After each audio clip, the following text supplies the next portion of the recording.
ब्रह्मा का पिता है, कौन विष्णु की मां, शंकर का दादा कौन है, हमको दे बता। ये जानने के लिए कृपया सुनिए। जगत गुरु तत्वदर्शी संत रामपाल जी महाराज के अमृत वचन सर्व पवित्र धर्मों के पवित्र शास्त्रों के आधार पर। चौथे अध्याय के 32वें श्लोक में गीता जी में कहा है कि वो तत्व ज्ञान सच्चिदानंद घन ब्रह्म की वाणी में ब्रह्मणे मुखे, इन्होंने अनुवाद गलत कर रखा है, वहां पर ब्रह्मणे मुखे का अर्थ कर रखा है वेद की वाणी नहीं, सच्चिदानंद घन ब्रह्म। 17वें अध्याय के 23वें श्लोक में इन्होंने ही अनुवादकर्ताओं ने ब्रह्मणे का अर्थ किया है सच्चिदानंद घन ब्रह्म। वहां सही किया क्योंकि वहां विचलित नहीं हुए, यहाँ विचलित हो गए। तो यहाँ इसका अर्थ है कि जो धार्मिक अनुष्ठानों यज्ञों की जानकारी, यज्ञ कहो धार्मिक अनुष्ठान कहो, इनकी विशेष विस्तृत जानकारी सच्चिदानंद घन ब्रह्म ने अपने मुख से आकर बोली होती है। ब्रह्म ने मुखे, मुख से, और उस वाणी में जो कुछ लिखा है विस्तृत वर्णन वो तत्व ज्ञान है। और उस तत्व ज्ञान को तत्वदर्शी संतों के पास जाकर समझ। चौथे अध्याय के 32 और 34 का निष्कर्ष है ये। और वो तुझे जो ज्ञान बतावे वैसे तू उस परमात्मा की भक्ति कर। 18वें अध्याय के 62वें श्लोक में कहा कि उस परमात्मा की कृपा से ही तू परम शांति को और सनातन परम धाम को प्राप्त होगा। गीता ज्ञानदाता कहता अपने विषय में चौथे अध्याय के 5वें श्लोक में और 9वें श्लोक में, दूसरे अध्याय के 12वें श्लोक में, 10वें अध्याय के दूसरे श्लोक में कि तेरे और मेरे बहुत जन्म हो चुके, तू नहीं जानता मैं जानता हूँ। इससे सिद्ध है कि ब्रह्म की साधना ये ब्रह्म है। और 8वें अध्याय के 13वें श्लोक में कहता मेरा ओम मंत्र है, नथिंग एल्स। तो इस गीता ज्ञानदाता की साधना ओम नाम के जाप से करने से साधक भी जन्म मृत्यु में और ये भगवान भी जन्म मृत्यु में, प्रभु भी, स्वामी भी। इसलिए ये कह रहा है कि उस तत्व ज्ञान को जानने वाले तत्वदर्शी संत को खोज, फिर वो बताओ वैसे साधना कर। 15वें अध्याय के 1 से लेकर 4 में स्पष्ट किया है कि तत्वदर्शी संत वो होगा जो उल्टे लटके संसार रूपी वृक्ष के सभी विभागों को पत्तों सहित बता देगा, जानता है। उसके पश्चात परमेश्वर के उस परम पद की खोज करनी चाहिए। 15वें अध्याय के 4थे श्लोक में कहा है उस परमेश्वर के परम पद की खोज करनी चाहिए, जहां जाने के बाद साधक फिर लौटकर कभी संसार में नहीं आते। और यहाँ बता रहे हैं कि इंद्र कुबेर ईश की पदवी ब्रह्मा वरुण धर्मराया और विष्णुनाथ के पुर को जाकर तो फिर भी वापस आया। ये क्या साधना खा करी तुमने? कहते तुमने वो वास्तविक way of worship, real way of worship नहीं प्राप्त हुई, शास्त्र अनुकूल यथार्थ साधना तुम्हें प्राप्त ना हुई, जिस कारण से एती उम्र बुलंद मरेगा अंतरे, सतगुरु लगे न कान न भेंटे वो संतरे। किस कारण से तुम ऐसे जन्म मृत्यु में लंबी लंबी उम्र पाकर भी भटक रहे हो कि तुम्हें वो तत्वदर्शी संत नहीं मिले। यजुर्वेद अध्याय नंबर 40 के श्लोक नंबर 10 से लेकर 13 तक स्पष्ट किया है कि कोई तो परमात्मा को जन्म लेने वाला संभवात कहता है और कोई असंभवात के वो जन्म नहीं लेता, निराकार है। कहते ये यथार्थ ज्ञान भी कि भगवान कैसा है, कैसे आता है, कैसे जाता है, क्या करता है, वो तत्वदर्शी संत बताओगे, उनसे सुनो। तो गीता ज्ञानदाता और वेद ज्ञानदाता एक है, वो ब्रह्म है, यहाँ भी ब्रह्म है। यजुर्वेद अध्याय नंबर 40 के मंत्र 15 में वेद ज्ञानदाता कहता है कि मेरा एक ओम नाम है, ओम करतु समर किलबे समर करतुम समर। ओम नाम का जाप काम करते करते श्रवण करो, विशेष कसक के साथ श्रवण करो और मनुष्य जीवन का परम कर्तव्य जान के इसका श्रवण करो। इससे क्या होगा कि वायु अनिलम अमृतम अथिदम भस्मांतम शरीरम। जब तू शरीर छोड़कर जाएगा, तेरा शरीर नष्ट होगा, तब तुझे इस ओम से मिलने वाला अमर पद यानी ब्रह्मलोक प्राप्त हो जाएगा। यजुर्वेद 40वें अध्याय के 17वें श्लोक में स्पष्ट कर दिया। 40वां अध्याय अंतिम अध्याय है यजुर्वेद का और 17वां मंत्र अंतिम लास्ट मंत्र है। इसमें स्पष्ट कर दिया, वेद ज्ञानदाता कहता है कि वो परमात्मा तो प्रोक्ष है, वो तो गुप्त है। जैसे उल्टे लटके हुए संसार रूपी वृक्ष को जड़ तो ऊपर है और तीनों शाखा नीचे है। 15वें अध्याय के 1 से 4 में कहा है अब जैसे पृथ्वी से बाहर पेड़ दिखाई देता है तो जड़ें प्रोक्ष होती हैं, गुप्त होती है, बाहर का हिस्सा पेड़ कहलाता है। ऐसे बताया है कि वो 40वें अध्याय के 17वें श्लोक में यजुर्वेद में कि वो परमात्मा, पूर्ण परमात्मा तो ऊपर प्रोक्ष है, गुप्त है, और मैं ब्रह्म हूँ, मैं ब्रह्म लोक में रहता हूँ, मेरा ओम नाम है। अब यहाँ भी वेदों ने भी बता दिया कि तत्वदर्शी संत की खोज करो, और वेद कहते हैं नेति नेति कि मैं जो ज्ञान दे चुका हूँ ये अंतिम नहीं है। इतना ही नहीं है आध्यात्मिक ज्ञान परमात्मा के विषय में, उसके विषय में तो तत्वदर्शी संत बताएंगे, और वो उस ज्ञान से बताएंगे जो परमात्मा ने स्वयं आकर बोला है। फिर क्या बताते हैं, असंग जन्म तन मृत्या होगे, जीवित क्यों न मरे रे, द्वादश मध्य महल मठ बोरे, बहुर न दे धरे रे, कि असंग जन्म तन मृत्या होगे। एक बार जीवित मर के देख, जीवित कैसे मरना होता है। मन चाहता है यहाँ के कार कोठी बंगले, गुटी सुटी लगाना, ब्याह के अंदर नाचना गाना, डीजे बकवाद, कहते इनसे मन हटा। अपने आत्मा सोचने की बात है, ये किसी के कहने से नहीं, कोई प्रतिबंधित नहीं होते ये नियम, लेकिन जो संत नियम बनाते हैं वो आपके लिए लक्ष्मण रेखा होनी चाहिए। उसका उल्लंघन करते सीता का कितना विनाश हुआ, बिरान माटी हुई और दुनिया मरवा दी।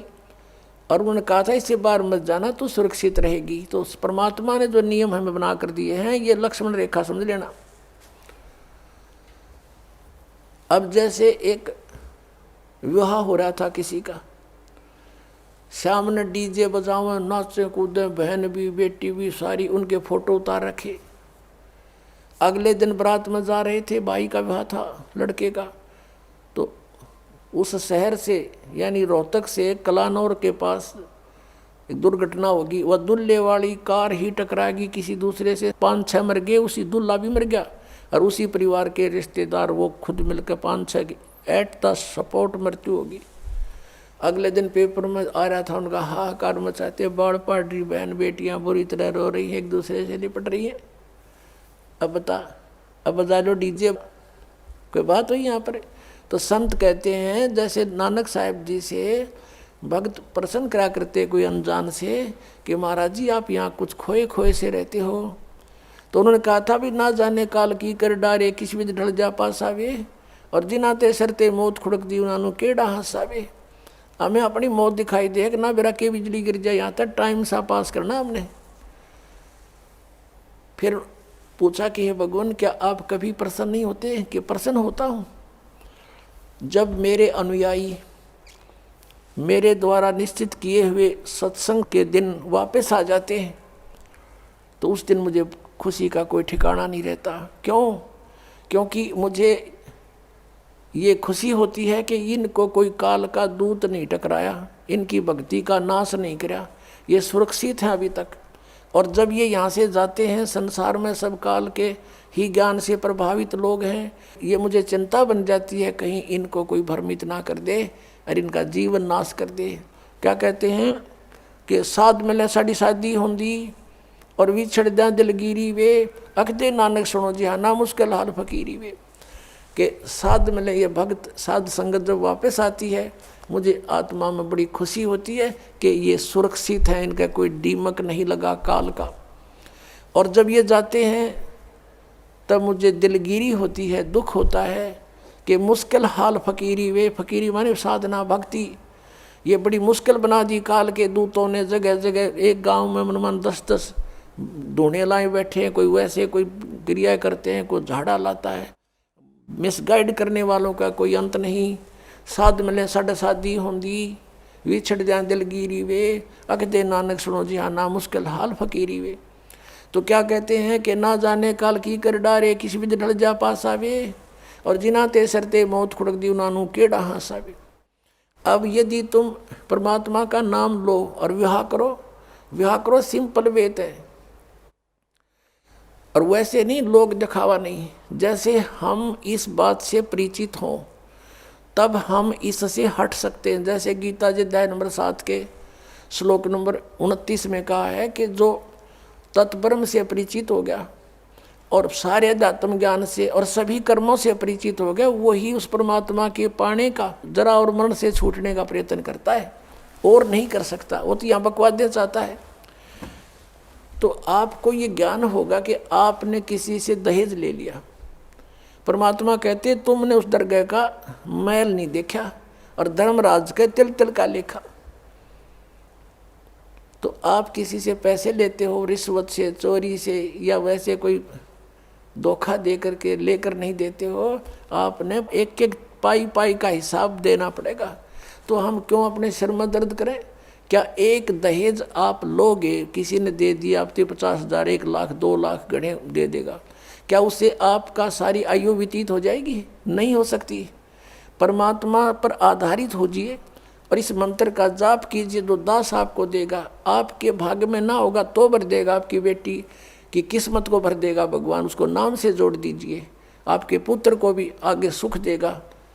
सारी सृष्टि का पालन करता, और क्या आज हम उसी से सीधे संबंधित हो गए? क्या हमें 2 रोटी नहीं दे सकता? और हमें घना नहीं चाहिए। यदि मोक्ष पाना है और जन्म मृत्यु से पीछा छुटवाना है, जरा और मरण से बचना है, तो ये क्रियाएं दास जैसे बताओ ऐसे करना। हमने यहाँ आप कितनी कोठी बना ले, एक कमरे में 1 चारपाई पर आपको स्थान मिलेगा, बाकी खाली रहेगी। वो व्यर्थ हुआ। तो व्यर्थ की बकवाद हमारे मन से आप हट जाया करेगी इस ज्ञान के आधार पर। अब कोठी बना रहा था एक व्यक्ति, और कोठी तैयार होगी, बैंक मैनेजर था, मुहूर्त करनी थी, संडे का दिन था, कोई सामान की आवश्यकता पड़गी, गोटी सूटी लाने के लिए सारी व्यवस्था कर रखी है। थोड़ी देर तो ब्राह्मण करे उड़ाला टोटर पटोटर उसके करते हैं, फिर गोटी सूटी सारा सौदा शुरू हो जाता है। सब बुला रखे रिलेटिव और सब मित्र। वो खुद कोई सामान लेने के लिए गया था, स्कूटर उठा के, यानी 2 व्हीलर, और वहाँ एक 2 व्हीलर से 2 व्हीलर टकरा गई और पड़ गया। पड़ते कनपट्टी लगी फुटपाथ पे, पड़ते वही मर गया। अब चाट ले उसको ठी ने। कई वर्ष की बात है जब 3.5 लाख रुपए लगाए थे, पेपर में आई थी। अब वो गधा बन के उसके पीछे खड़ा भी ना होने दे कोई उसने। तो हमने ये देखना कि यहाँ जो हम करने जा रहे हैं ये क्या सांग है। सर्व सोने की लंका थी वह रावण से रणधीरम, एक पलक में राज विराजी जम के पड़े जंजीरम। वो तो सारे सोने के महल बनाए बैठा था, जैसे ईंट गारा हम प्रयोग करते ऐसे सोने की ईंट और उसी की गारा में बना रखे थे। और कहते हैं भक्ति बिना क्या होता ये भ्रम रहा संसार, रति कंचन पाया नहीं रावण चलती बार। 1 ग्राम गोल्ड नहीं ले जा सका रावण जब यहाँ से जाने लगा। तो इन बातों को याद करके हमने इनसे वापस भी हटना है, और हमने अपने प्रत्येक कार्य को ऐसे ढंग से सेट करना जो भक्ति में बाधक ना हो। अब हम दहेज लेते हैं या फिर देवे भी गए, क्योंकि बेटी होगी हमारे भी। एक पैसे वाला तो बकवाद कर देगा, अब गरीब आदमी कहाँ से करे। एक घर में 3 बेटियां चली गई, एक गरीब की है, एक अमीर की है, एक मीडियम साइज की है। अब जो अमीर वाले ने तो दे दिया घना धन, अब मीडियम साइज वाले ने भी दे दिया थोड़ा बहुत, तो और वो बेचारा गरीब क्या करे, उसकी बेटी रो रही है वहाँ बैठ कर, उस परिवार में आदर नहीं उसका। तो ये इस तरह का हमने इसको समाज को सेट करना है। अब जैसे हम रक्षाबंधन का त्यौहार मनाते हैं, ये क्या तुक हुआ कि बहन भाई को रक्षा इसलिए बांधने जाती है कि उसकी रक्षा करेगा भाई। भाई की रक्षा कौन करेगा? एक बहन कह रही थी कि मैं रक्षाबंधन के दिन गई अपने भाई को बांधने के लिए, रक्षा सूत्र इंतजार कर रही थी। पता लग गया कि कहीं कामवश गए हैं, मोटरसाइकिल पर गए हैं। कुछ देर के बाद पता चला कि उसकी मृत्यु होगी, उसका शव लेकर आ रहे हैं। जिस भाई से मैं अपनी रक्षा के लिए गई थी उसकी रक्षा भी नहीं हो पाई, वो अपने नहीं कर सका। तब उसने ज्ञान हुआ, तब वो कहती है कि सचमुच हम कति भूल में थे। अपने भाई को भी कहा बेटा भाई आ जा, तो भी भगवान का राखी बांध और मैं भी बांधूं, यानी नाम लो, और ये रक्षा सूत्र आपका सदा साथ देगा, भाई का भी बहन का भी। और बेमतलब बातें कर रखी। उस रक्षाबंधन के दिन किसी का भाई नहीं है तो रोती है कोने में बैठकर वो बहन। फिर ये बात का सिस्टम, जिस बहन का भाई नहीं है वह दूसरों के मुंह की तरफ देखती है कौन आएगा हमारे घर। तो पुण्यात्माओं, ये बेमतलब की बकवाद, ये जग की रीत से हमने वापस हटना है और अपने जीवन को नए सिरे से सेट करना होगा। यदि भक्ति करना चाहते हो, समाज के भाव में बहना है तो नो प्रॉब्लम, आप कुछ भी करो, वो आपकी मर्जी, लेकिन भक्ति नहीं चलेगी। तो इस प्रकार हम इन क्रियाओं से भी सावधान होना है, अपने आप को बचा के रखना है, तब हमारी भक्ति प्रफुल्लित हो। फिर क्या बताते हैं कि असंग जन्म तन मरत्या होगे और जीवित क्यों ना मरे रे। एक तो ये जीवित मरना, इस ज्ञान आधार से सब बकवादें छोड़ देंगे। जिस समय ये दास गांव गांव में घर घर में जाके पाठ करते थे 3 दिन का, यानी 500 यज्ञ करते थे फ्री ऑफ कॉस्ट, किसी से कोई पैसा नहीं लेता था क्योंकि दास सर्विस करता था। और जैसे सैटरडे संडे की छुट्टी होती थी उनमें जा कर के लाभ उठाता था। तो उस समय क्या होता था, हम सत्संग कर रहे होते थे, होली ये फाग आ जाता था, हम तो सभी वो परिवार भी जिसने उपदेश ले रखा, हम अपना आराम से भगवान का पाठ कर रहे हैं, अपना मंत्र जाप कर रहे हैं, और गांव वाले जैसे जो भगवान के मार्ग पर नहीं लगे हैं, और वो क्या करें, कीचड़ ठाव एक दूसरे मुंह पर फर, किसी का पिचकारी मारे। कोई गांव में तो और सिस्टम है, एक कोरडा बना लेते हैं घंटर सा, वो मारे एक दूसरे का हैं, और लाल लाल मुँह कर रखे बांदर कैसे सारन, कोई गारा में पड़ा है, कोई घुट्टी लाई नो करता फिर रहा है, और हम बैठे भगवान का आनंद ले रहे हैं अपने कवाड़ बंद करके कि हमें डिस्टर्ब ना कर दे। तो इस प्रकार जो आनंद परमात्मा के मार्ग में है, इस भक्ति में है, इन बकवादों में नहीं हो सकता। तो इस तरह की हमने नहीं करना, क्योंकि हम यहाँ के वासी नहीं हैं और यहाँ सुख नाम की चीज़ नहीं है। आज हम खुशी मना रहे, 1 मिनट में ना जाने के बिजली गिर जाए, और परमात्मा की भक्ति करेंगे, इससे हमारा बचाव बनेगा। और ये इस तरह के जो मर्यादाहीन कार्य करने से नामखंड हो जाएगा, नामखंड होते ही भगवान रुष्ट हो जाएगा, आपके ऊपर काल का अटैक हो जाएगा और आपको फिर हानि हो जाएगी। तो इस डर से हमने अपना यहाँ टाइम पास करना है और भक्ति की ख्यास करना है, भक्ति बढ़ाते रहना है, धर्म पुण्य जो भी क्रियाएं बताइए सभी करते रहना, आखिरी सांस तक करना पड़ेगा आपको। और दूसरे टाइप से जो जीवित मरना है, कि जैसे आप जी देखते हैं कि नाइट सर्विस में यानी रात्रि सेवाओं के अंदर बसों में व्यक्ति जाते हैं और फिर सुबह शाम तक वापस आ जाते हैं।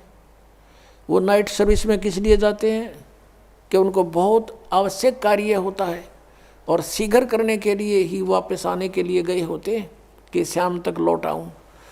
और ऐसे ही एक रात्रि सर्विस में गया, रास्ते में एक्सीडेंट हो गया, वापस आना था, इतनी शीघ्रता थी उसको, इतना आवश्यक कार्य था कि वापस आना था उसको, और दुर्घटना मृत्यु होगी नाइट सर्विस में।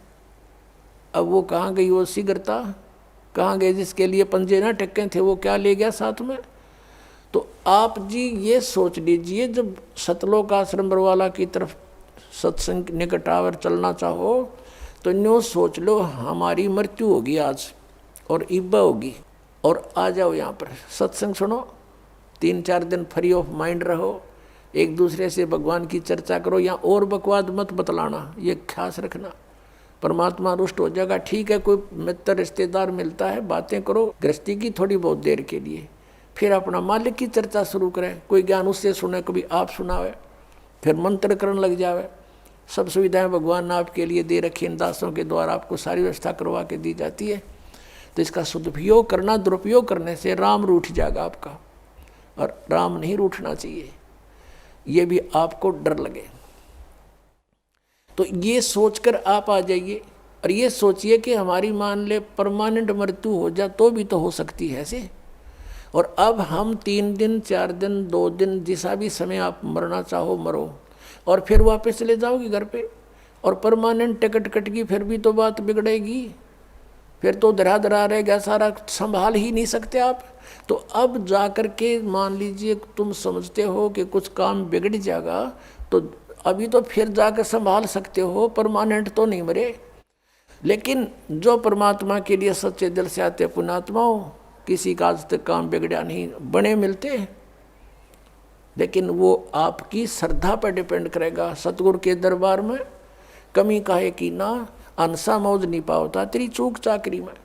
तो इस प्रकार हमने परमात्मा की भक्ति को सुचारू भी रखना। क्या बताया है कि असंग जन्म तन मर्त्या होगे, जीवित क्यों ना मरे रे, और 12 मद महल मठ बोरे, बहुर ना दे धरे रे। अभी तक हमें 10वें द्वार का पता था कि शरीर में 10वां द्वार, 10वां द्वार।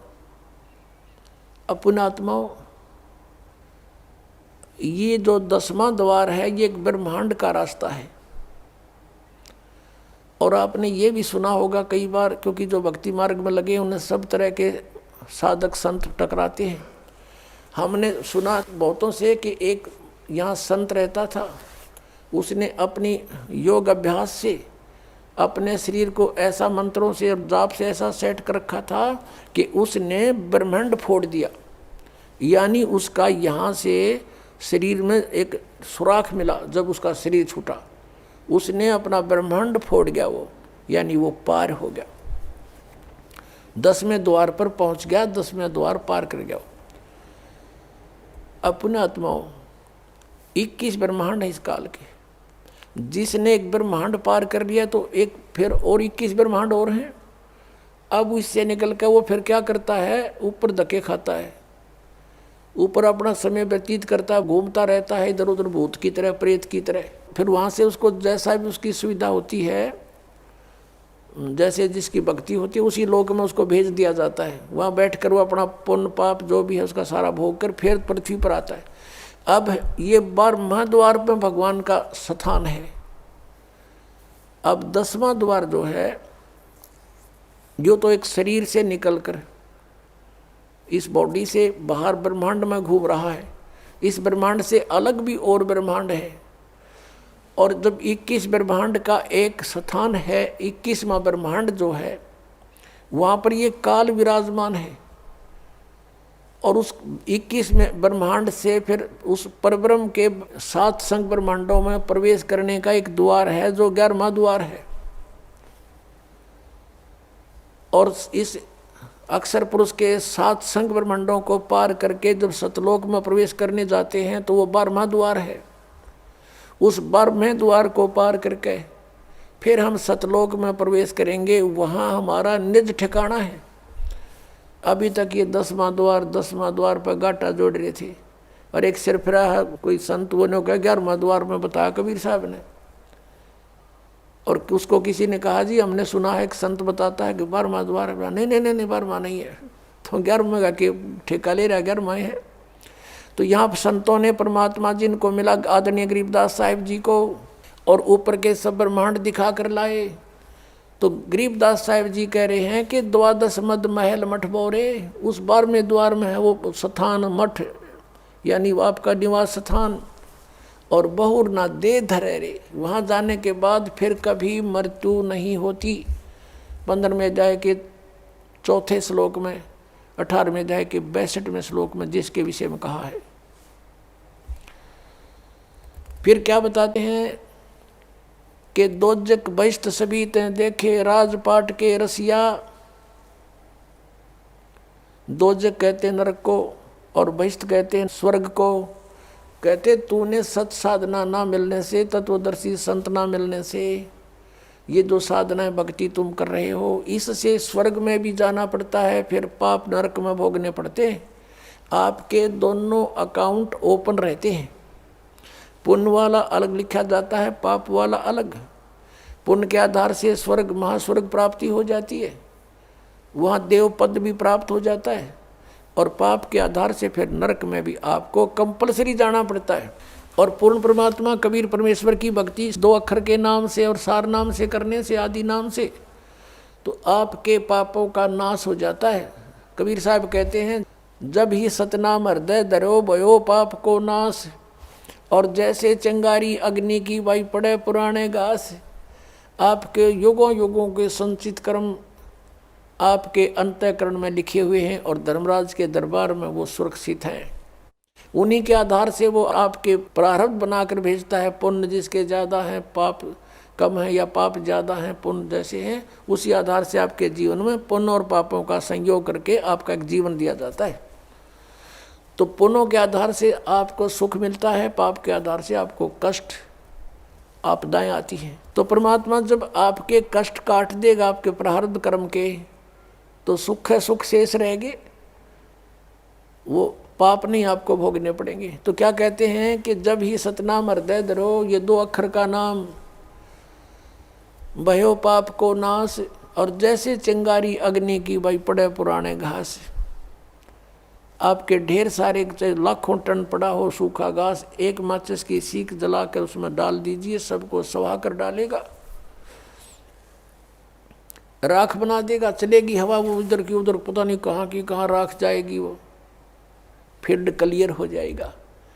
तो क्या कहते हैं, जब ही सतनाम हृदय धरो भयो पाप को नाश, और जैसे चिंगारी अग्नि की भाई पड़े पुराने घास, ऐसा नाश कर देगा भगवान। तो क्या कहते हैं, दोजक नरक बहिष्ठ स्वर्ग, दोजक बहिष्ठ सभी तें देखे राजपाट के रसिया। इस राजपाट के सुख को भोगने वाले, इसमें आसक्त अज्ञान प्राणी, और 3 लोक से तरपत नाही ये मन भोगी खसिया। इस मन की ऐसी गंदी आदत है, इसको 3 लोक भी दे दे तो भी इसकी संतुष्टि नहीं। यदि कोई सरपंच बन जाता है, सोचता है चेयरमैन बनूं, चेयरमैन बन जाता है, सोचे कि एमएलए की बात बने, एमएलए बनते ही सोचता है मैं मंत्री बनूं, मंत्री बनने के बाद अटकल शुरू कर देता है, बिना दाव लगे मुख्यमंत्री, बिना आनंद नहीं। मुख्यमंत्री बनकर सोचता प्रधानमंत्री बनूं, इतने टिकट कट जाए, फिर गदा संतरी बने। तो परमात्मा कहते हैं कि 3 लोक से तरपत नाही ये मन भोगी खसिया। 3 लोक दे दे तो भी इसकी संतुष्टि नहीं। अब क्या बताते हैं, सतगुरु मिले तो इच्छा मिटे, यानी संत मिले तत्व ज्ञान दें तो ये बीमारी हटे जिसके लिए हम जीवन नष्ट कर रहे हैं। सतगुरु मिले तो इच्छा मिटे, पद मिल पदे समाना, चल हंसा उस लोक पठाऊं जो आदि अमर अस्थाना। यानी सतगुरु मिलेंगे तो ये तत्व ज्ञान बताएंगे, इससे हमारी इच्छाएं हटेंगी, इन बकवादों की तरफ नहीं जाएंगे। इंद्र दाराज कागदा बेष्टा ना भोगा इंद्राणी नू। जब हमें उस तत्व ज्ञान से परमात्मा के सतलोक के सुख का ज्ञान हो जाएगा, यहाँ की किसी वस्तु में आपकी इच्छा नहीं रहेगी। और यहाँ के स्वर्ग के राजा के राज को भी काग की बीट के तुल्य आपकी आत्मा मारने लग जाएगी। अंतःकरण में ऐसा आपकी भावना बन जाएगी, यह सच्चाई है। जब इंद्र का राज भोगकर फिर गदा अपना आग लगे इसे राज के, तो अपने आप आत्मा स्वीकार करेगी, ये मन हट जाएगा, आपको छेड़ाछाड़ी नहीं करेगा फिर, क्योंकि आत्मा जाग जाएगी। अभी तक हम ये मन बकवाद करके यही फंसाए रखता है कि सतगुरु मिलेंगे तो यह इच्छा मिटेगी, और पद मिल पदे समाना। पद के 2 अर्थ यहाँ पर है। एक तो जैसे गीता जी अध्याय नंबर 15 के श्लोक नंबर 4 में कहा है कि उसके पश्चात तत्वदर्शी संत मिल जाए, जब परमेश्वर के उस परम पद की खोज करनी चाहिए, जहाँ जाने के बाद साधक फिर लौटकर संसार में कभी नहीं आते, और जिस परमेश्वर ने सब ब्रह्मांडों की रचना की है। और गीता ज्ञानदाता कहता और की भक्ति नहीं, केवल उसी की साधना करो तो वो परम पद मिलेगा, सतलोक। और पद मिल पदे समाना, यानी दूसरा पद वे ऑफ वर्शिप, पद्धति, पूजा की जो सत साधना है भक्ति की, उस पद मिल पदे समाना। जब सही भक्ति का मार्ग और 2 अक्षर का नाम मिल जाएगा, सतनाम, जिसमें एक ओम है, एक तत्गुप्त है, और आदि नाम मिलेगा, तब तुम्हें मोक्ष होगा। इन 5 नामों से मोक्ष नहीं, अन्य लाभ यहाँ संसारिक हैं बस। और वो 5 नाम नहीं है जो निरंकार ओंकार, ये नहीं, ये तो यूजलेस है। तो क्या बताया है कि वो सही पद्धति, वो सही पद आपको मिलेगा, भक्ति का मार्ग। तो उस पद मिल पदे समाना, उस सत साधना की प्राप्ति के उपरांत आपको वो परम पद मिलेगा, जहाँ जाने के बाद फिर लौटकर संसार में साधक नहीं आते। जरा और मरण सदा के लिए आपका समाप्त हो जाएगा। और ये कैसे होगा? पद मिलने से, पद्धति मिलने से, वे ऑफ वर्शिप ठीक होने से। पद मिल पदे समाना। फिर क्या बताते हैं? चल हंसा उस लोक पठाऊं, जो आदि अमर अस्थाना, यानी आदरणीय गरीबदास साहब जी कहते हैं जिनको परमात्मा मिले थे छुडानी गांव में, सतलोक से चलकर आए थे और उनको ऊपर लेकर गए थे, सब ब्रह्मांडों की सती थी, अपनी समर्थता से उनको परिचित करवाया था और फिर उनको वापस छोड़ दिया था उनकी बॉडी में। आदरणीय गरीबदास साहब जी गांव छुडानी, जिला झज्जर, हरियाणा में उनका जन्म हुआ था। 10 वर्ष के बालक थे। परमात्मा उनको निकाल कर ऊपर ले गए थे, आत्मा को, जीवात्मा को, और शरीर नीचे रह गया था। 5-6 घंटे लग गए थे। गांव वालों ने सोचा ये मर गया है, अंतिम संस्कार के लिए चिता पर रख दिया था। फिर परमेश्वर ने वापस वो आत्मा भेज दी कि जा बॉडी का नाश करवा देगा काल। तुरंत आगे उठकर फिर ये ज्ञान बोलने लगे। वो बता रहे हैं कि उस सतलोक के अंदर क्या सुख है। चल हंसा उस लोक पठाऊं जो आदि अमर अस्थाना, सदा से अमर है, जिसका कभी नाश नहीं होता। शाश्वतम स्थानम, गीता जी अध्याय नंबर 18 के श्लोक नंबर 62 में कहा कि अर्जुन तू सर्वभाव से उस परमेश्वर की शरण में जा। यानी गीता ज्ञानदाता से अन्य है, वो परम अक्षर ब्रह्म है, उसकी कृपा से ही तू परम शांति को और शाश्वतम स्थानम, आदि अमर अस्थान, उस सनातन परम धाम को प्राप्त होगा। और यहाँ गरीबदास साहिब जी कह रहे हैं कि सतगुर मिले तो इच्छा मेटे, पद मिल पदे समाना, और चल हंसा उस लोक पठावें जो आदि अमर स्थाना। वहाँ क्या सुख है। 4 मुक्ति जहाँ चंपी करती माया होरी दासी, दास गरीब अभय पद पर से वो मिले राम अविनाशी। अविनाशी राम मिलेगा। अपनात्माओं, यहाँ की जो साधना इस काल सतर की, ब्रह्म सतर की 4 मुक्तियाँ बताते हैं और इन 4 मुक्तियों का निर्धारित समय होता है। उसके बाद वो जीव उन मोक्ष को प्राप्त करके समाप्त करके स्वर्ग महास्वर्ग में फिर दोबारा इस पृथ्वी लोक पर अन्य योनियों प्राणियों के शरीरों को प्राप्त करता है। इंद्र कुबेर ईश की पदवी, ब्रह्मा वरुण धर्मराया और विष्णु नाथ के पुर को जाकर फिर भी वापस आया। ये 4 मुक्ति भी यहाँ नाशवान है यहाँ की। और क्या बताते हैं कि जो सुख तुम्हें इन मुक्तियों से यहाँ प्राप्त है वो सतलोक में सदा बना रहेगा, कभी वो नष्ट नहीं होगा। 4 मुक्ति जहाँ चंपी करती, चंपी माने आपके हाजिर खड़ी रहेंगी, उस सुख का कभी नाश नहीं होता, ह्रास नहीं होता, एंड नहीं है। 4 मुक्ति जहाँ चंपी करती माया होरी दासी, और दास गरीब अभय पद पर से वो मिले राम अविनाशी। अब जैसे आप जी ने गीता अध्याय नंबर 15 के श्लोक नंबर 16 और 17 में 3 पुरुषों की जानकारी प्राप्त हुई। सरपुरुष तो सीधा ही सर्वान नाशवान, पुरुष माने प्रभु, 21 ब्रह्मांड का स्वामी, ये ब्रह्म काल ज्योति निरंजन है। अक्षर पुरुष ये परब्रह्म कहते हैं इसको, जो 7 संग ब्रह्मांड का स्वामी है। इसकी लंबी उम्र आपको बता दी कितनी है, फिर भी इसकी मृत्यु है। इसलिए 15वें अध्याय के 17वें श्लोक में कहा कि उत्तम पुरुष है तो अन्य परमात्मा इति उदाहरते। यह लोक तरम अविषय विवर्ती अवय ईश्वर है। इन दोनों से सरपुरुष और अक्षर पुरुष से तो उत्तम पुरुष श्रेष्ठ परमात्मा तो कोई और है, और वही परमात्मा कहलाता है। परमात्मा का अर्थ है कि जो कभी दुख नहीं दे, श्रेष्ठ आत्मा, कोई मृत्यु नहीं किसी चीज़ का, उसके अंतर्गत उसकी शरण में उसके राज्य में कोई अभाव ना हो, किसी प्रकार का कष्ट नहीं देता, वो भगवान यानी परमात्मा श्रेष्ठ आत्मा होता है।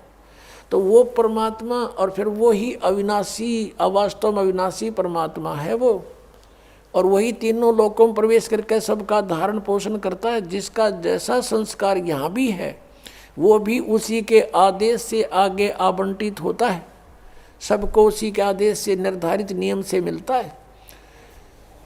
और यहाँ क्या बताते हैं, 4 मुक्ति जहाँ चंपी करती माया होरी दासी, और दास गरीब अभय पद पर से वो मिले राम अविनाशी। ओए होए। गीता अध्याय नंबर 15 के श्लोक नंबर 17 में जिस अविनाशी, वास्तव में विनाशी परमात्मा है वो मिलेगा इस साधना से। कौन सी साधना से? राम नाम जप कर थर होई, ओहम सोहम मंत्र दोई। एक सतनाम है 2 अक्षर का, उस 2 अक्षर के सतनाम के जाप से आपका स्थिर स्थान मिलेगा। राम नाम जप कर थर होई, ये 2 अक्षर का मंत्र सोई। ये 2 अक्षर का मंत्र जो है ये है सतनाम, और इससे आपको स्थिर स्थान मिलेगा। राम नाम जप कर थर होई, थर माने स्थाई, स्थाई होना, कभी जन्म मृत्यु नहीं होती, वहाँ चले जाना। अब जैसे एक नामदेव जी महात्मा हुए हैं, जैसे आपको कल भी बताया था, वो पहले ओम नाम का जाप ही करते थे। भले उन्होंने गुरु भी बना रखा था, फिर भी अपनी साधना अपने आधार से ही करते थे, और उसमें पूर्व जन्म की ऐसी सिद्धि भी थी कि उसके कारण परमात्मा ने ही अपने भक्तों की इज्जत रखने के लिए, भक्ति को बनाए रखने के लिए उसके लिए मंदिर भी घुमा दिया था परमात्मा ने। परमेश्वर कबीर साहब चाहते हैं कि भक्ति का नाश ना हो, इनमें आस्था बनी रहे। भगवान है वो ऐसी लीला कर सकता है, और ये काल भगवान चाहता है कि इनको ऐसी साधनाएं बताऊं इनसे कुछ लाभ इनको हो नहीं, ये नास्तिक हो जाएं और भगवान की खोज ही बंद हो जाए। जैसे महात्मा बुद्ध था, पिछले पुण्यकर्मी प्राणी था, स्वर्ग से आया हुआ था, राजा का लड़का था। ये राज अच्छा नहीं लगा, क्योंकि वो उस राज के तुलना में ये कुछ भी नहीं है। सीधा स्वर्ग से आने वाले के साथ या और बने, घर भी त्याग दिया, साधना करने लगा, हठ योग शुरू कर दिया, प्राण निकलने को हुए। एक माई ने उसके मुंह का खीर लगा दी गया के अंदर वटवृक्ष के नीचे। धीरे धीरे उसने वो चाटनी शुरू की, आंखें खुल गई, फिर उठ गया, फिर भोजन ठीक खाने लगा। फिर उसने कहा था starvation could not lead to salvation, भूखा मरने से भगवान नहीं मिल सकता। ये उसकी अपनी सोच थी। और फिर उसने जो अपने सत्र का कोई अध्ययन किसी शास्त्र का नहीं किया, पिछले पुण्य अच्छे थे, स्वयं बैठकर साधनाएं करने से कुछ सिद्धियाँ आ गई, उनके वचन में शक्ति आ गई, बोलने की शैली अच्छी होगी, श्रोता बहुत थे, तो पूरा चीन उनका अनुयायी हो गया, पूरा चीन देश। और अनुयायी क्यों हुए थे? भक्ति के लिए, वो भी भक्ति ही कर रहा था। और उनसे बताए गए भक्ति के विधि से, पद्धति से, पद से उनको कोई आध्यात्मिक लाभ नहीं हुआ, और धीरे धीरे वो कति नास्तिक हो गए कि भगवान नहीं है, और पूरे देश में कानून बना दिया कि भगवान की चर्चा नहीं करना। और काल यही चाहता है, ऐसे दूत भेजूं जैसे राधा स्वामी पंथ है, और इसे निकले हुए जितने पंथ, जय गुरुदेव पंथ, ये सच्चा सौदा पंथ, इनको पहले तो सुनते हैं कुछ लाभ हुआ इनके गुरुओं से, अरे भी इनकी ब्रांड माटी और के घर में अच्छा दुख, भूत इनमें प्रवेश कर रहे हैं, क्योंकि वो स्वयं भूत बना शिवदयाल जी। तो कुछ दिनों के बाद अब जो भक्त यहाँ आते हैं, कहते हैं हम पहले ठीक हमारा गुजारा था, 30 साल तक राधा स्वामी पंथ में थे, लुट पिट गए, गाड़ियाँ बिक गई, दुकान बिक गई, हमारा बुरा हाल हो रहा है, पत्नी का ऑपरेशन हो रहा है, वाल डिफेक्ट हो गया, अब इनकी दुर्गति हो रही है। तो अब वो कहते हैं हम तो थक चुके थे साधना कर करके, और सोच लिया था भगवान कहीं नहीं है। आपकी पुस्तक मिली, ये सत्संग सुना, तो कुछ किरण फिर जागी कि है कहीं भगवान।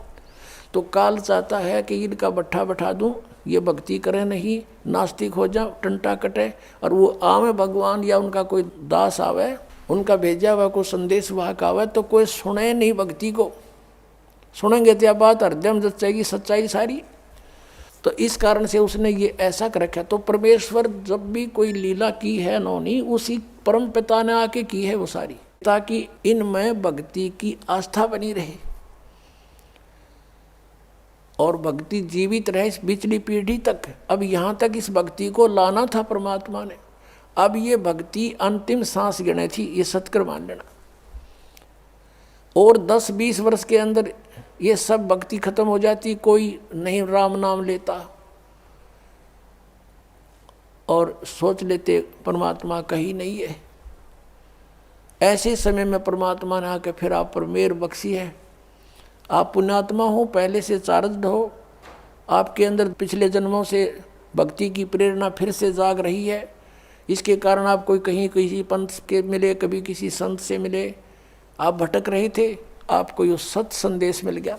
तो नामदेव जी कहते हैं कि नामदेव जी के बारे में बताया कि नामा छिपा ओम तारी, पीछे सोहम भेद बिचारी, सार शब्द पाया जद लोई, आवागमन भौर नहीं होई। नामदेव जी ने भी इन 2 अक्षर के नाम का, सतनाम का जाप किया। कल आपको बताया था श्री गुरु नानक देव जी के विषय में, उनकी समुद्र की साखी में आपको दिखाया कि वो 2 अक्षर का मंत्र जाप करते थे। और ये संत मत भाग प्रकाश 4 में राधा स्वामी पंथ के सामने सिंह जी कहते हैं 261 पृष्ठ पे कि 2 अक्षर का भेद बतावे, सोए गुरु पूरा कहावे। तो पुण्यात्माओं, इस दास के ऊपर मेहर हुई परमात्मा ने ये 2 अक्षर का भेद बताने की ना ईब से पहले सबको मना कर रखा था परमेश्वर ने, जिनको मिले थे कि ये 2 अक्षर का भेद अभी खोलना नहीं, प्रचार अवश्य करो, लिखते रहो वाणियों में, लेकिन देना नहीं किसी को, क्योंकि कि ये सतनाम और ये आदि नाम है। सतनाम सार्वजनिक जरूर कर दिया था, आगे दान करने का अलाउड नहीं था, लेकिन सार नाम फिर भी गुप्त रखा। परमात्मा कहते हैं सोहम शब्द हम जग में लाए, और सार शब्द हमने गुप्त छुपाए। वो सार नाम अभी तक छुपा रखा था। अब इस दास पे कृपा की है, क्योंकि अब ये सभी पंथ नष्ट हो जाएंगे। नष्ट का मतलब है ये वहाँ नहीं रहेंगे, इनके साधक उनके साथ नहीं रहेंगे जब इस ज्ञान का पता लगेगा। कौन नहीं चाहता भगवान को? कोई महामूड होगा तो पड़ा रहेगा वहाँ पर, उसका कोई वो लेखा ही नहीं, उसका तो अकाउंट ही नहीं इस मार्ग में। अब क्या बताते हैं कि चातुर प्राणी चोर हैं और मूड मुग्ध हैं ठोठ, संतों के निकाम के इनको दे गलजोट। अब ये चतुर प्राणी थे जो हजूर जी से दोगे और हम ऊँची मंजिल में जाते हैं, बड़े दूर खबर लेकर आते हैं, टट्टू का भी ना पता, इन सतनाम का नहीं पता, ये गए कौन सी मंजिल में होंगे। अंडरस्टूड है ये, इनके नाम साधना के सारे व्यर्थ। वो 2 अक्षर का नाम नहीं, फिर पूरे गुरु कहाँ थे ये राधा स्वामी वाले। तो पुण्यात्माओं से प्रार्थना है कि परमात्मा ने जो इतना कुछ प्रयत्न किया है, इतने समय तक इंतजार किया है, इस समझ लो इसको और आ जाओ भगवान के चरणों में, कल्याण हो जाएगा। बोलो सतगुरुदेव। पुण्यात्माओं, आपका सौभाग्य है कि आपको इस सत्संग सुनने को मिला। अभी आपने आध्यात्मिक ज्ञान चर्चा नामक एक विशेष प्रोग्राम साधना टीवी से चलता है, और ये एक बहुत परोपकार का कार्य हो रहा है। उन महापुरुषों के विचार भी आपके समक्ष होते हैं, और उधर से इस दास के विचार भी जो सदग्रंथों में विद्यमान है, विद प्रूफ है, प्रमाण सहित जनता के सामने आते हैं। इससे जनता को ज्ञान होगा कि कौन संत कैसा ज्ञान रखता है। फिर ठीक है, जिसको जौन सा ठीक लगेगा उसको सेलेक्ट कर लेंगे। श्री तुलसी साहेब जी, तुलसीदास जी जो मथुरा जय गुरुदेव के प्रमुख हैं, उनसे प्रश्न किया गया कि मोक्ष प्राप्त प्राणी सतलोक में भिन्न रहता है या ऐसे समा जाता है परमात्मा में जैसे बूंद समुद्र में।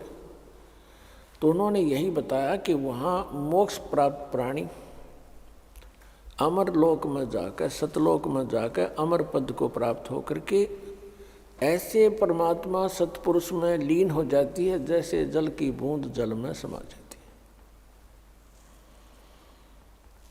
पुण्यात्माओं,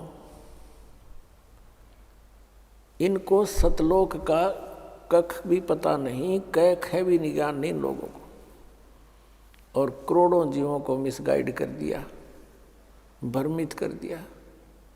जैसा कि ये दास बार बार बताता है कि ये जितने भी गुरुपद पर विराजमान है ये बहुत पुण्यात्मा है पूर्व जन्म की, और ये काल के फंस गए, इनका दुरुपयोग कर रहा है, अपने लिए इनको प्रयोग कर लिया, जीवों का नाश करने के लिए इनको गुरुपद पर बैठा दिया।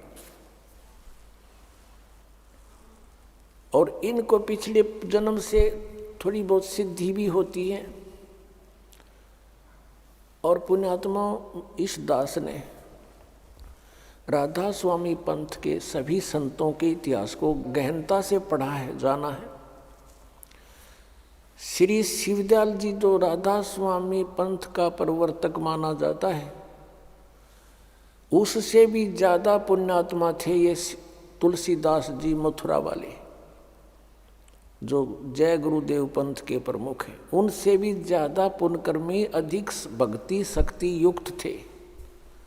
उन्होंने तो 18 वर्ष तक, 15 वर्ष, 17 वर्ष, जैसे भी वो बताते हैं, एक बंद कमरे में बैठ कर अपनी बैटरी चार्ज की सिद्धियाँ प्राप्त की। और ये 1954 से सत्संग करने लग गया, ये युवा ही था उसमें। और इसके पूर्व जन्म की इतनी बैटरी चार्ज थी। 1971 में इसने एक भविष्यवाणी की जो कि इस दास के लिए थी। अपनात्मा आपको फिर दिखाते हैं कि जो संत, ये मानता होती है उन संतों की जो सच्ची बोल देते हैं। इसने 1971 में ये कहा था कि उस महापुरुष का जन्म हो चुका है, वो 20 वर्ष का हो चुका, 7 सितंबर 1971 को। इस दास का जन्म 8 सितंबर 1951 को हुआ। ये आपके पास पुस्तकों में विद्यमान है पहले से ही, कोई यूँ नहीं कि इसको देख कर ईब बताने लग गए हों। 7 सितंबर 1971 को दास पूरा 20 वर्ष का हो गया। 8 सितंबर को 21वां वर्ष शुरू हो गया दास का। उसके विषय में इनकी दिव्य दृष्टि काम करे थी 1971 तक, और 40 साल के बाद आज उनकी दिव्य दृष्टि कति ब्लॉक होगी, क्योंकि वो जो सिद्धि शक्तियाँ थी, भक्ति थी, वो नष्ट होगी। किसी को आशीर्वाद दिया, किसी को किसी प्रकार से इसने भक्ति आगे की को ना, क्योंकि साधना ठीक नहीं थी। इनके मंत्र सभी काल के, 500 नाम काल के। तो जैसे पहले बैटरी चार्ज होती है इन्वर्टर की, वो सब काम करती है, भले ही उसके ऊपर चार्जर ना लगा रखा हो, और वो सब काम करती है। फिर धीरे धीरे बैटरी डाउन हो जाती है और एकदम इन्वर्टर काम करना बंद हो जाता है। कभी झपके मारे, कभी आवे, कभी जाए, और फिर कति बंद हो जाता है। आज इस जय गुरुदेव पंथ के प्रमुख श्री तुलसी साहिब की वो सतिथि हो चुकी है। आज इसको कख पता नहीं। और 1971 में इसकी दिव्य दृष्टि काम करे थी। इसने क्या बताया है, देखो इसकी महानता है। अपने से अन्य की बड़ाई बड़ा व्यक्ति कर सकता है। आइए अब हम उन श्रद्धालुओं के अनुभव जानते हैं जो जगत गुरु तत्वदर्शी संत रामपाल जी महाराज जी से दीक्षा प्राप्त कर चुके हैं तथा उनके द्वारा बताए गए भक्ति मार्ग पर चल रहे हैं। नमस्कार जी। नमस्कार जी। क्या नाम है माता जी आपका? ओम पतिया जी। माता जी आप कहाँ से हैं? करनाल जिला जी। माता जी संत रामपाल जी महाराज से नाम दीक्षा आपने कब ली? 2016 जी। संत रामपाल जी महाराज से नाम दीक्षा लेने से पहले क्या आप कोई भक्ति साधना भी करती थी? करते थे जी, ये देवी देवताओं की पूजा करते थे जी। इनकी करते करते जी मैं बहुत भी बीमार हो गई जी। देवी की पूजा करे करूँ थी मैं, सब में ज़्यादा वैष्णो न मानने करूँ थी जी। वैष्णो न मानती जी वैष्णो पे भी गई जी। उसकी फ़ोटो भी ले आई, उसकी मैंने जोत भी जगाई। दिन रात जोत कहा माता जी ने दिन रात जोत जगाओ, मैंने वह भी जोत भी जगाई। फिर परेशान होने लगी। फिर संभाल के बालाजी भगत जावे जी, वो बोला हनुमान की फ़ोटो लाओ, बालाजी जाओ। बालाजी भगत के उसके साथ वो हमने ले गया साथ। तो मैं बालाजी भी गई, बालाजी की भी फ़ोटो भी लाई। और मैं उसको वो बोला होमन करावांगे घर में थारे, जब थारे शांति आवेगी। उन्हें होमन भी कराया जी। 21,000 रुपया उसने भगत ने लिया। अगर थारे ईब कोई भी कुछ भी परेशानी नहीं आएगी। फिर भी थोड़े से दिन कुछ मैं ठीक रही, मैं बोली मैं ठीक होने लगी। तो फिर मेरे परेशानी हो गई। तो ये बोले भगत आज क्या हो गया? मेरे तो ये फिर पीड़ ज़्यादा रह कर थी, मेरा पीड़ भी इतनी हो जे करे थी, कोई अंत नहीं। सारा दिन पीड़ा में लोचे करूँ थी, सारा गात मागनी हो जे करे थी, बुरा हाल हो जे करा था मेरे साथ। फिर करते करते मैं बोली माँ मेरा तो बहुत भी पीड़ होगी। फिर मेरा दर्द उठने लगा। दर्द उठने के बाद में मैं बोली मेरे गले तो बहुत भी दर्द हो गया। तो मेरा पेट में दर्द है, तो बोले अल्ट्रासाउंड करावा। अल्ट्रासाउंड में मेरा रसोली का ऑपरेशन बताया डॉक्टर ने भी, इसका रसोली है पेट में। तो मेरा दिन रात उन्हें दवाई ले लो, भी एक हफ्ता दवाई खा कर देख लो। मैंने एक हफ्ता छोड़, मैंने महीना भी दवाई खाई, मेरा कोई भी आराम नहीं लग गया। मेरा बहुत भी दर्द हो गया, बहुत भी मेरा जो महीना की बीमारी थी वो ज़्यादा होगी मेरे। तो मैं फिर डॉक्टर बोले भी ऑपरेशन करवाना पड़ेगा। मैंने उसका बच्चा दरन का फिर भी ऑपरेशन करवाया। ऑपरेशन करवाया का मैं फिर नीवे नाचने कूदने लग गई। मेरा गला बहुत भी बुरा हाल हो गया। ये बोली तो मैं बाहर काली माता का थान करवाओ, फिर और भी ठीक होएगी, नहीं तेरे बहुत भी बुरा हाल होएगा, तेरे बच्चा लग भी नहीं छोड़ दूँगी। तो माँ बोले हम करते लिया माँ, हमारे तो ऑपरेशन भी हो गए। तो जिस पे झाड़ फूक आने पे गए वो भी 21,000 रुपया ले गए। बालाजी की फ़ोटो भी ले आई, जोत भी लगा दी। तो ये के करा ना करा, आके 21 दिन बालाजी के व्रत राख। मैंने 21 दिन व्रत राखे, धरती में सोई। वह चीज़ बोली जो मेरे पे, मैं धरती में भी सोई, पानी पानी में सब्जी खाई, मैंने छौंक छौंक के अपने बच्चे तक भी खिलाई, आप भी खाई। तो मैं वो भी करया मैंने, फिर भी मेरे बहुत भी जीभ लंबी लिखने लगी। मैं काली हूँ तो मेरा थान करवाओ, या वैष्णो का वहाँ बैर काली का बनेगा थान। तो माँ बोले हमारे पास तो पैसे भी नहीं, हम करते काली का थान करावा, हम तो इस जो वैष्णो की जोत लगावा या भी जोत नहीं लगती मेरे पर, तो मैं करते घी ले आऊँगी। मेरा भगत खेती करे करा था भी मैं वैष्णो का इस काली का करता थान कराऊंगा। मेरे घर में जोत नहीं पुगती, मैं वो भी कड़ा करवाऊंगा।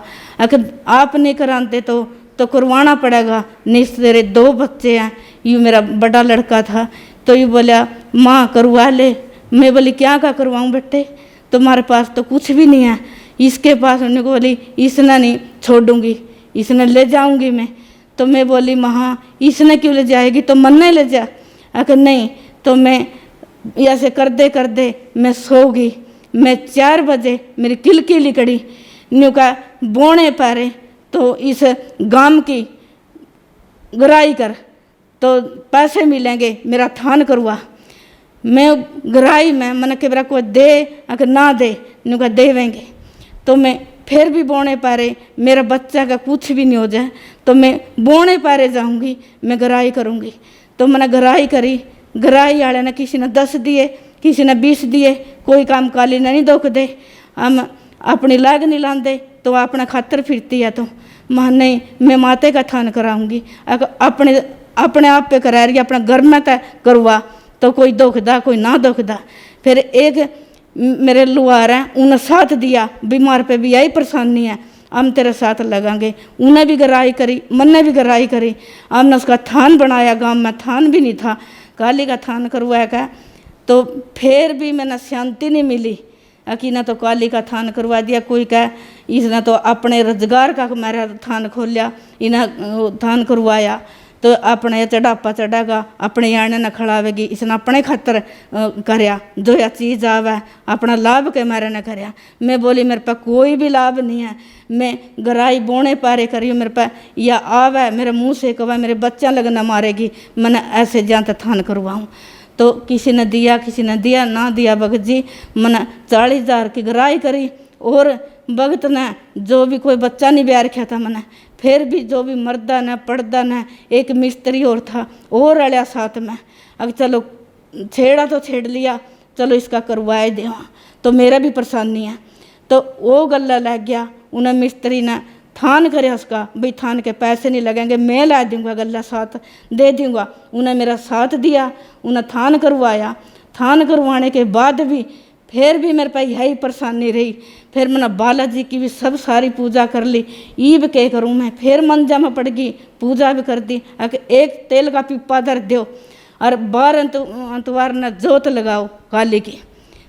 तो मैं बोली तो मैंने ईब तो कहा दी थान कर दे, ईब तेल का पिप्पा भी धर दिया। तो नहाने का मंगलवार न और 12 न जोत लगाए दे करो, वो भी करया। भगत बोला मैं कर दे करूँगा या घर में करा। 5 बजे मंदिर में चाले करूँ थी, मंदिर की पूजा करके आंदी, फिर घर की कर दी, घर की करके फिर काली के मंदिर में बैठ जे करूँ थी। घर में कोई भी कुछ नहीं देखूँ थी, मेरा के हो रहा के ना हो रहा।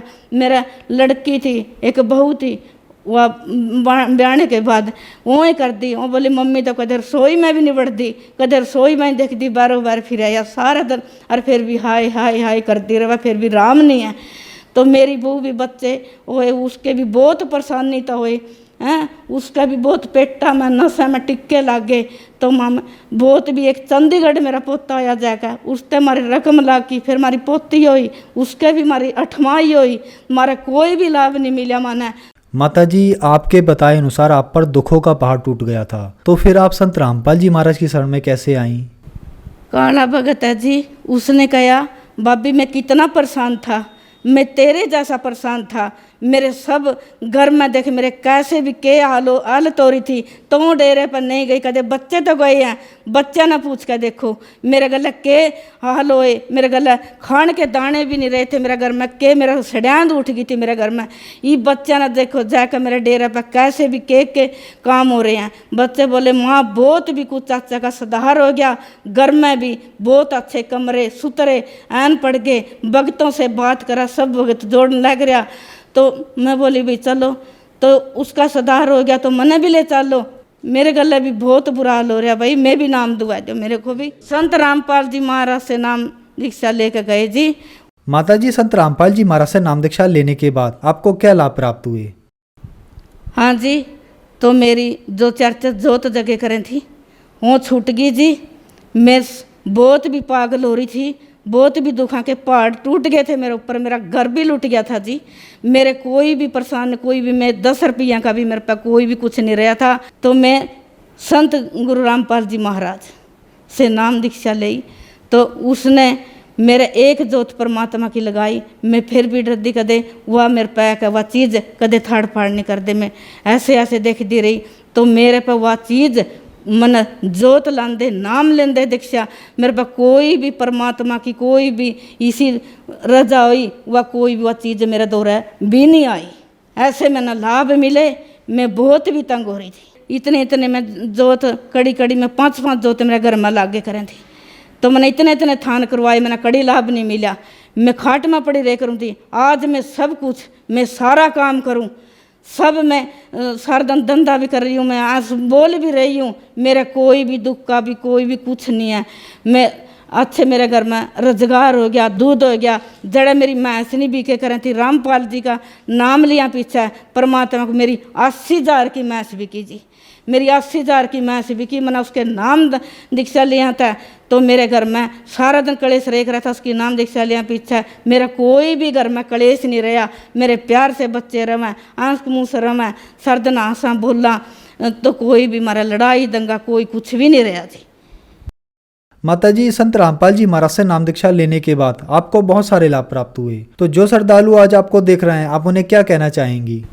मैं तो यही कहना चाहूँ जी, जिस तरह मैं परेशान हो रही थी, मैं कड़ी कड़ी दीवे जोत लांदी फिरूँ थी, जो बहन ला रही हैं, तो ये कोई बालाजी जा रही हैं, कोई पहाड़ों पर जा रही हैं, बहन मैं तो हाथ जोड़ कर कह रही हूँ, मैं अपनी बीती बता रही हूँ। जैसी मैं परेशान थी, तो गुरु रामपाल जी महाराज का नाम ले, बहुत भी लाभ मिलेंगे। परमात्मा ने मेरी सारी बीमारी खो दी, मेरा कोई भी परेशानी नहीं है, मेरा सारा परिवार ठीक बोल रहा, ठीक चल रहा, कोई भी दवाई कड़ी तो नहीं लाती हूँ। मेरे परमात्मा ने ऐसा भी सुथरा काम दे दिया, मेरे कबीर साहिब, मेरे संत रामपाल जी महाराज ने। धन्यवाद जी। सत साहिब।